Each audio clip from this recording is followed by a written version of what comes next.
Gemini loves like a window thrown open to the morning, quick to invite the breeze, hungry for the new, curious about every shimmer of light that lands on the sill. You fall in love with the conversation first, with the spark that leaps between sentences, with the feeling that the universe is a book and together you can read it out loud. But not every heart moves at the speed of air. Some carry the gravity of mountains, some hold the silence of deep water, some travel by the clock and not by the wind. Today we name 3 signs whose rhythms often strain against yours in dating: Taurus, Scorpio, and Capricorn. Not to condemn and never to limit. We name them so that you can hear your own music more clearly, and so that if you choose these loves anyway, you'll enter them with open eyes and steady breath. There is a tenderness in saying, "We do not match easily." It is the tenderness of truth. When Gemini pairs with Taurus, the first friction arrives in the calendar.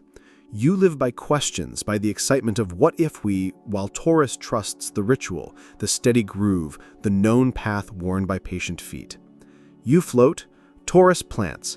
You want to try 3 new cafes this week. Taurus wants the booth by the window where the barista knows their order and the mug fits just right in their hands. To you, repetition can feel like a cage. To Taurus, it feels like devotion. Both are sacred. But when sacred meets sacred with no translation, you get sparks and tired sighs instead of sanctuary. If this kind of reflection speaks to your heart, consider subscribing to Astro Gemini so you don't miss the next deep dive into love, healing, and the wisdom of the stars. Gemini with Taurus often wrestles over movement versus rest. Imagine a kite tied to a stone. Without the stone, the kite could rise and disappear. Without the kite, the stone would forget what the sky looks like. Yet in real life, the string tangles. Taurus reads your changing moods as unpredictability. You read their constancy as stubbornness. Taurus wants proof that you'll show up not just when it's thrilling, but when it's Wednesday and you're both tired. Your hope is to be loved for your multiplicity, for the many rooms of your mind that light up for different reasons at different hours. Taurus hopes to be loved for being a harbor, even when the sea inside you is restless. And then there is the body. Taurus is a sensualist. They speak the language of touch, taste, and texture. Your native tongue is ideas. You do feel deeply, but your feelings bloom after the conversation, not before it. Taurus reaches for a long, slow evening with a favorite playlist, soft lighting, phones turned off. You reach for a long, winding dialogue that touches 10 topics and lands on a joke at the end that makes you both laugh. Neither approach is wrong, both are love. But if you don't consciously blend them, if you don't respect that Taurus calms through repetition and you revitalize through novelty, you can exhaust the bond before it learns to walk. Scorpio is another cosmos entirely. Taurus tests your pace. Scorpio tests your temperature. Where you skim and flit to keep the mind engaged, Scorpio dives to the floor of the ocean and brings up a chest you didn't know was buried there. You seek connection through sparkle and oxygen. Scorpio seeks it through pressure and heat. Their eyes say, "Tell me the truth you hide from yourself." Your eyes say, "Tell me the story we can laugh at later." Both are invitations to intimacy, but the routes are almost perpendicular. Scorpio loves with a sacred seriousness. They memorize the fault lines in your voice and the pattern of your habits, not to control you, but to feel you completely. You love with sacred brightness. You memorize the ways you both can dance through a hard day and still find language for joy. Scorpio's stillness can feel like suspicion to you. Your levity can feel like avoidance to them.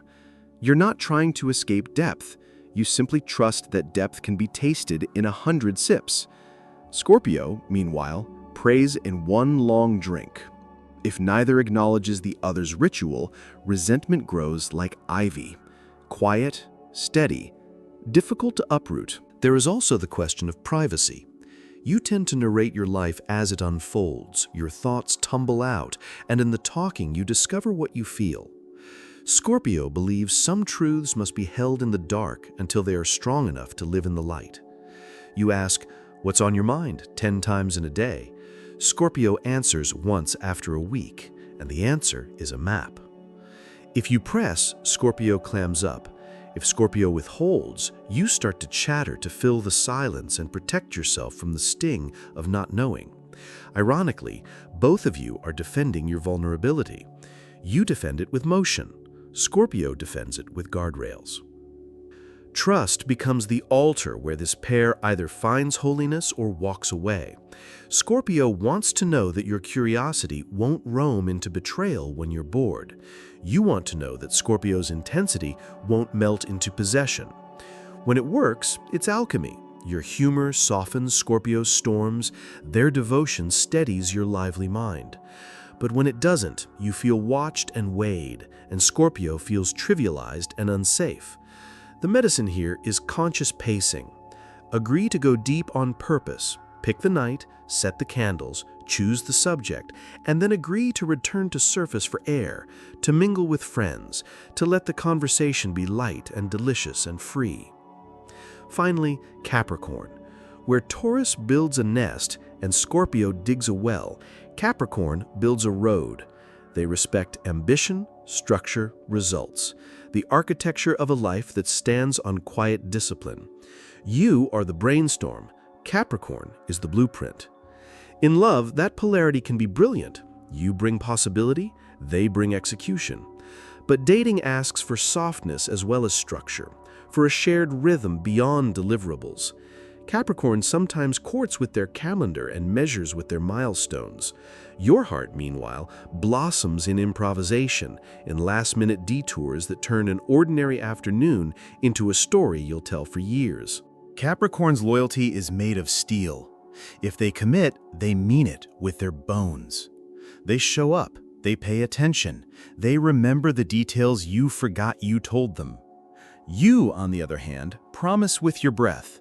Sincerely, but not always predictably. This can be thrilling at first. Capricorn feels young again in your presence, surprised by their own laughter. You feel seen by their steady eyes that don't flicker away when life gets messy. Over time, though, the friction reappears. Capricorn's feedback can sound like critique. Your improvisations can sound like irresponsibility. You defend your spontaneity as creative fuel.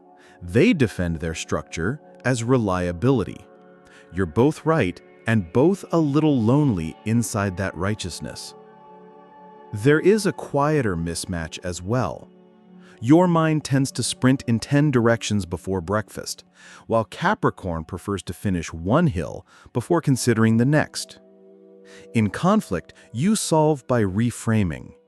Capricorn solves by deciding. You want to talk until the tension thins.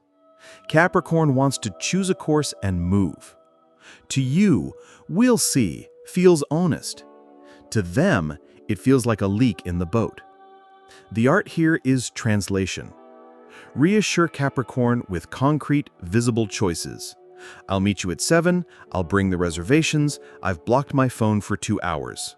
And ask Capricorn to reassure you with play. "Surprise me next Friday. I'll say yes."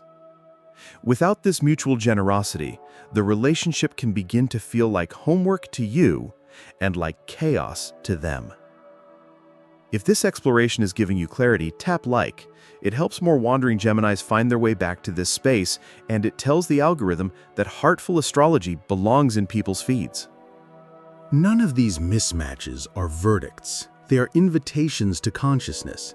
Love is either the rehearsal of our habits or the reshaping of them. It's rarely neutral. Taurus asks you to practice devotion in repetition. Scorpio asks you to practice courage in depth. Capricorn asks you to practice integrity in structure. If you're not in a season of practicing those things, you will feel scraped thin. If you are, then even a difficult pairing can become a teacher you'll never forget. So what does a Gemini heart do with this knowledge? First, you name what you need without apology. Air, conversation, play, variety, movement, and the kind of presence that laughs easily. You're allowed to want a love that feels like opening a window and not like closing a door. Second, you honor the other person's temple. Taurus is not boring, they are a prayer to continuity. Scorpio is not too much, they are a prayer to truth. Capricorn is not controlling, they are a prayer to responsibility. When you respect their prayers, you can decide cleanly if you can share a pew or if your altars belong in different rooms. If you choose Taurus, court their trust through consistency in small things. Show up when you say you will. Keep one ritual sacred even as you explore. Let novelty become an adornment rather than a replacement. Teach them that variety can be a form of care. New recipes that still land at the same dinner time. New playlists that still begin with their favorite song. Ask them to make room for your curiosity without reading it as chaos. If you choose Scorpio, learn to descend slowly. Set boundaries around when and how you go deep and honor them. Offer your levity not as deflection, but as oxygen. Ask Scorpio to hold your hand at the surface sometimes, to laugh with you, to let certain mysteries wait until the light is kinder. If you choose Capricorn, schedule your spontaneity. Yes, paradox on purpose. Book the unplanned day. Put wandering on the agenda. And ask Capricorn to celebrate beginnings as much as results, to step into your brainstorm and call it sacred too.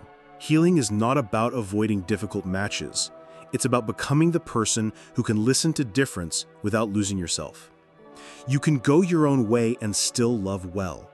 You can be a twin flame to your own mind and a warm lamp to another's. When someone cannot meet you where you live, you do not have to move houses. You can bless them from your doorway and stay. That is emotional maturity. That is spiritual self-respect. And that is how you keep your genius intact for the person who will meet you at the window and say, "What a view. Let's read the city lights together." Before you go, I want to hear from the soul behind the screen. Share your date of birth and zodiac sign in the comments, and if you feel brave, tell me the one quality you refuse to shrink for love. Your story teaches this community how to stay whole. If you felt held by this space, subscribe to Astro Gemini so these meditations meet you right when you need them next. And if this helped you breathe easier, like the video so more Geminis and the ones who love them can find their way here. Thank you for letting me speak into your heart tonight. May your conversations be clear, your choices be kind, and may you always remember, the sky needs both the wind and the stars.